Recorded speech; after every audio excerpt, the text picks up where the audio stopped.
Lieutenant General Mkhwanazi fingers Bheki Cele as one of the politicians who are used by criminal syndicates. Listen to this clip when General Mkhwanazi was giving testimony.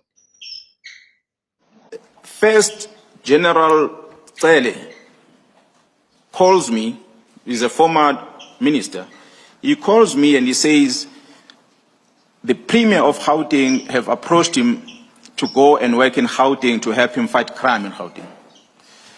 Therefore, he needs General Khumalo, who is a district commissioner and ex-task force commander in KZN, to come and work with him in Gauteng. And I find it strange because I think he called 2 or 3 times. While I was in a meeting, I kept giving the phone to one brigadier who was with me in the meeting. And after that, I had a conversation with General Cele, and then he pleaded with me to release this general to come to Gauteng.